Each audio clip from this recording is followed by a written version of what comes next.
Alright, I'm going to start this video off and say I apologize because there will be noises. I can't help it. My wife fed the birds and now they're hanging out on top of the garage, walking around, so you'll hear them. You're probably going to hear cars going by. I always like to, say that if there's going to be distractions and noises and stuff. Could even be the tree blowing. With that said, I'm going to go into talking about in this video Job. Many of you might have heard the patience of Job, the sufferings of Job. They're quite extensive. And I can't say that I could be like Job.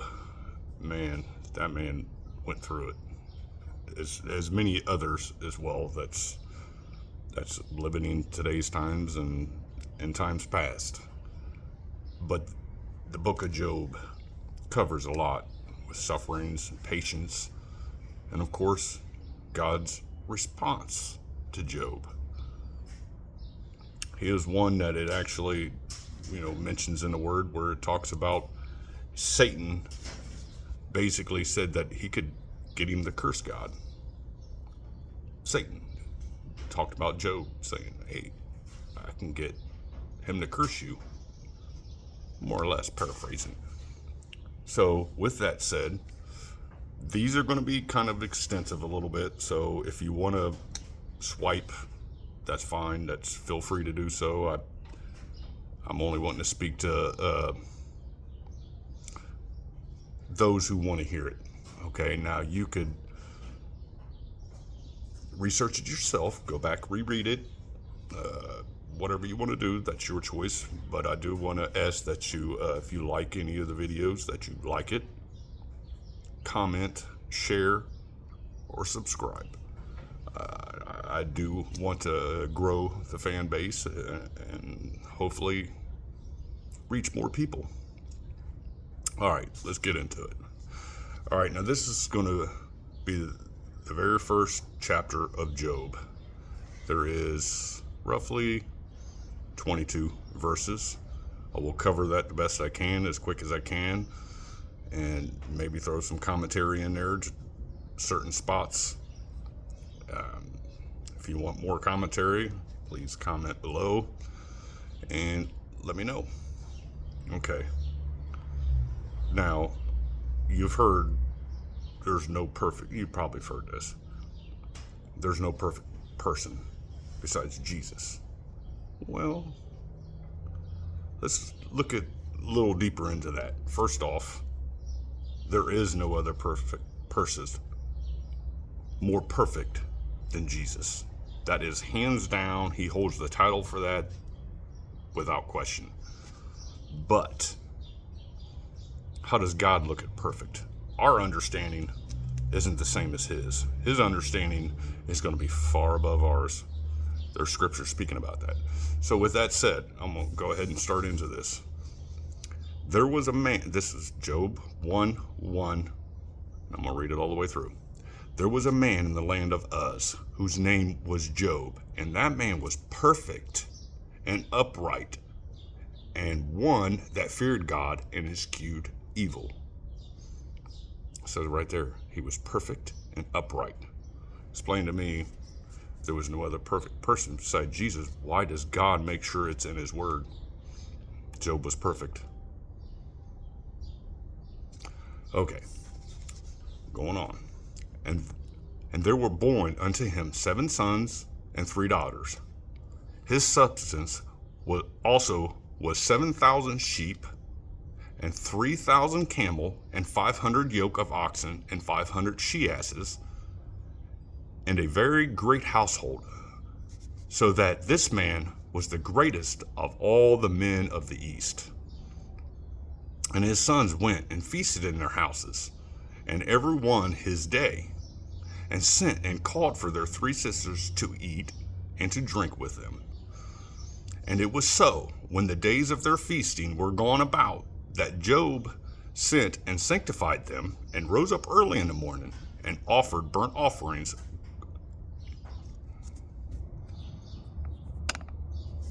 Sorry, I was getting a call, but I think I'll pass up on the call. My apologies. There's a lot of distractions.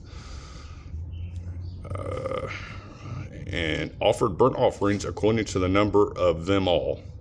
For Job said, "It may be that my sons have sinned and cursed God in their hearts." Thus did Job continually. Now there was a day when the sons of God came to present themselves before the Lord, and Satan came also among them. Wow. Satan even also came. And the Lord said unto Satan, "Whence comest thou?" That's new. A question. Then Satan answered the Lord and said, "From going to and fro in the earth, and from walking up and down in it." And the Lord said unto Satan, "Hast thou considered my servant Job, that there is none like him in the earth, a perfect and upright man, one that feareth God and skeweth evil?" Then Satan answered the Lord and said, "Doth Job fear God for naught? Hast thou made a hedge, A-N is the way the word is, and hedge about him and about his house and about all that he hath on every side? Thou hast blessed the work of his hands, and his substance is increased in the land. But put forth," this is Satan saying this, "but put forth thy hand now and touch all." Let the Spirit lead you. "But put forth thy hand now." Oh yeah, okay, it is. This is Satan saying this. "But put forth thine hand now and touch all that he hath, and he will curse thee to thy face." So Satan said, he'll curse thee to thy face if God did this things to him. And the Lord said unto Satan, "Behold, all that he hath is in thy power. Only upon himself put not forth thine hand."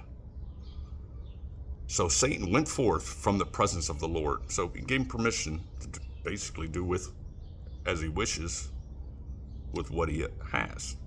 But he just couldn't do nothing to Job. All right. "And there was a day when his sons and his daughters were eating and drinking wine in their eldest brother's house. And there came a messenger unto Job and said, The oxen were plowing and the asses feeding beside them. And Sabines fell upon them and took them away. Yeah, they have slain their servants with the edge of the sword. And I only am escaped alone to tell thee." While he was yet speaking, there came also another, and said, "The fire of God is fallen from heaven, and hath burned up the sheep and the servants, and consumed them. And I only am escaped alone to tell thee." While he was yet speaking, there came also another and said, "The Chaldeans," might be pronouncing that wrong, "made out 3 bands, and fell upon the camels, and have carried them away. Yeah, and slain the servants with the edge of the sword.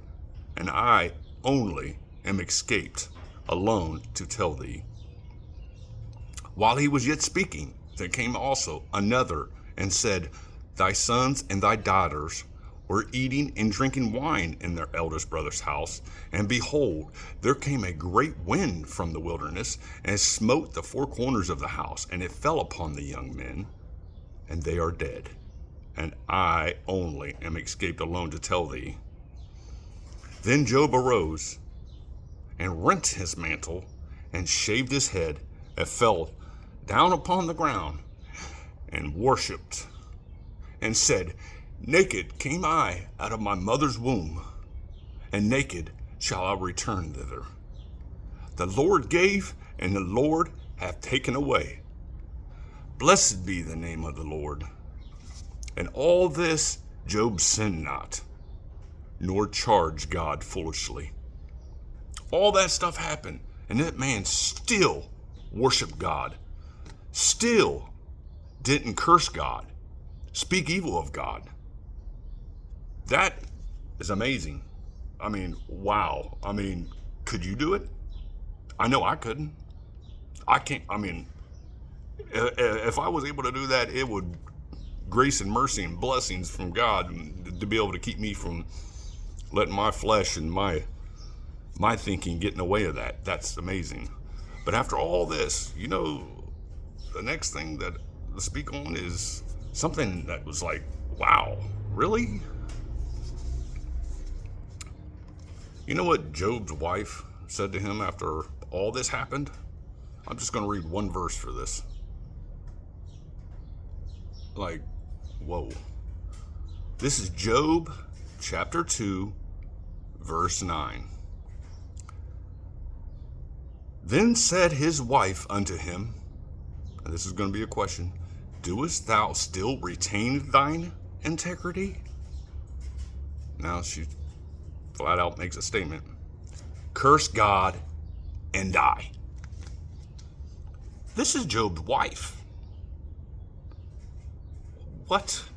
His own wife said, curse God and die. Because all this is happened to him.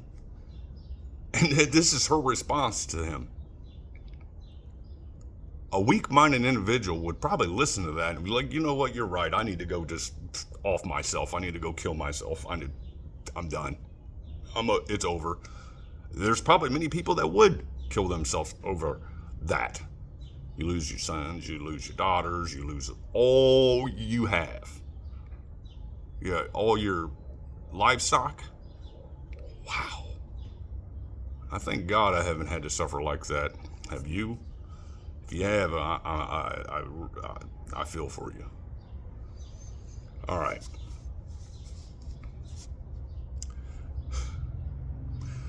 Now, for 37 chapters, Job and his friends talked about everything. 37 chapters. Maybe 36 if you don't want to count the first chapter. He had friends that was talking to him about it, and of course, Job is going into details about what he thinks is going on, why he's suffering this, that he's done this, he's done that, and his woes, his me's, and all this. I mean, that's within understanding. I could completely understand why he would. I mean, I've suffered something like, well, why am I going through this? I understand where he's coming from. But he went on for all those chapters. God remained silent during all this time. And then finally, in the 38th book or chapter in Job, God finally speaks to Job. Now, this is going to be a little bit more. This is 41 verses. If you want to stop it and not listen to it all, because I don't speak it perfectly, I get it. Been there, done that,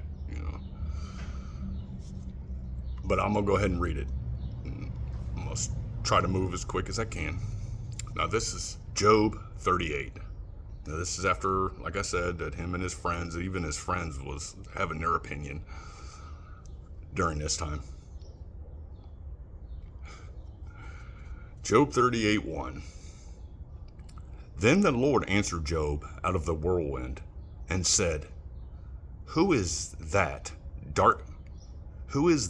that darkeneth counsel by words without knowledge? This next one, I kind of chuckled about it because God says, Gird up now thy loins like a man, for I will demand of thee, and answer thou me. He said, gird up thy loins like man. He's basically telling him, man up, be a man. That's God telling him that. Could you imagine God telling you, man up, gird up thy loins, be a man? Sorry, I had to go into that because, like, what? But anyways, verse 4. Now that here comes all these questions. Where wast thou when I laid the foundations of the earth? Declare it. Declare, actually. Declare, if thou hast understanding. Who hath laid the measures thereof, if thou knowest? Or who hath stretched the line upon it? Whereupon are the foundations thereof fastened? Or who laid the cornerstone thereof? When the morning stars sang together, and all the sons of God shouted for joy? Or who shut up the sea with doors when it brake forth, as if it had issued out of the womb? When I made the cloud the garment thereof, and thickened darkness a swaddling band for it, and brake up for it my decreed place, and set bars and doors, and said, hitherto shalt thou come, but no further, and here shall thy proud waves be stayed. It's all questions. Hast thou commanded the morning since thy days, and caused the day spring to know his place, that it might take hold of the ends of the earth, that the wicked might be shaken out of it? It is turned as clay to the seal, and they stand as a garment. And from the wicked their light is withholden, and the high arm shall be broken. Hast thou entered into the springs of the sea? Or hast thou walked in the search of the deep or the depth? Have the gates of death been opened unto thee? Or hast thou seen the doors of the shadow of death? Hast thou perceived the breadth of the earth? Declare it, thou knowest it all. Where is the way where light dwelleth, as the darkness? Where is the place thereof, that thou shouldest take it to the bound thereof, and thou shouldest know the paths to the house thereof? Knowest thou it, because thou wast then born? Knowest thou it, because thou wast then born? That's a question. Or because the number of the days is great? Hast thou entered into the treasures of the snow? Or hast thou seen the treasures of the hail, which I have reserved against the time of trouble, against the day of battle and war? But what way is the light parted, which scattereth the east wind upon the earth? Who hath divided a watercourse for the overflowing of waters, or a way for the lightning of thunder, to cause it to rain on the earth, where no man is, on the wilderness, wherein there is no man, to satisfy the desolate and waste ground, and to cause the bud of the tender herb to spring forth? Hath the rain a father, or who hath begotten the drops of dew? Out of whose womb came the ice, and the hoary frost of heaven? Who hath gendered it? The waters are hid as with a stone, and the face of the deep is frozen. Canst thou bind the sweet influences of Pleiades, or loose the bands of Orion? Loose the bands of Orion. Canst thou bring forth Mazaroth in his season? Or canst thou guide Arcturus with his sons? Knowest thou the ordinance of heaven? Canst thou set the dominion thereof in the earth? Canst thou lift up thy voice to the clouds? Thou abundance of waters may cover thee. Canst thou send lightnings that they may go and say unto thee, Here we are? Who hath put wisdom in the inward parts? Or who hath given understanding to the heart? Who can number the clouds in wisdom? Or who can stay the bottles of heaven? When the dust groweth into hardness, and the clods cleave fast together, wilt thou hunt the prey for the lion, or fill the appetite of the young lions?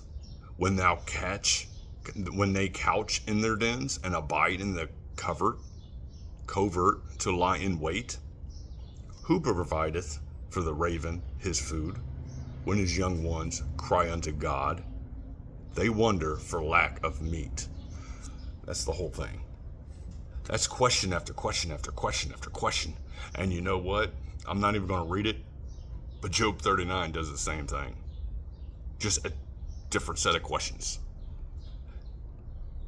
God allowed Job to vent, to speak, say what was on his mind and his heart. And he answered Job with question after. I can imagine, could you picture God asking you all these questions and you can't answer them? I mean, how could you? He's asking you these questions. Every question, before you could even respond, there's another question. What are you going to be like? When he asks you that question, next question. I can only imagine the thought pattern of Job. We can only vision. Let me pause this. There's someone walking by. My apologies. There's people walking by, and I don't want them to be cussing and stuff in the video or any number of things that they could say that was rude, that's offensive to some. So I look at it with Job. There's a lot in the book of Job that is worth researching, diligently reading, to learn more, to be more like a reference to sufferings, patience. I would imagine it took a lot of patience from Job to be able to deal with that. I wouldn't wish that upon my worst enemy. I would like to think that I wouldn't. I mean, the enemy can really play havoc on your flesh. I say I wouldn't like to think of that as something I would do. Yeah, I probably would make sure to pray on it. I really don't want to curse my enemy. But with that said, I just want to encourage you to keep reading. For those who diligently seek me shall find me. So you must first seek the kingdom of heaven, and all these things shall be added unto thee. So if you're looking for fruit of the Spirit, well, seek it in the Word. Learn how to walk in the Spirit. Let the Spirit guide you, and you'll start seeing the fruits. So with that said, I wish you Godspeed, blessings from God the Father and the Lord Jesus Christ, and I hope all is well.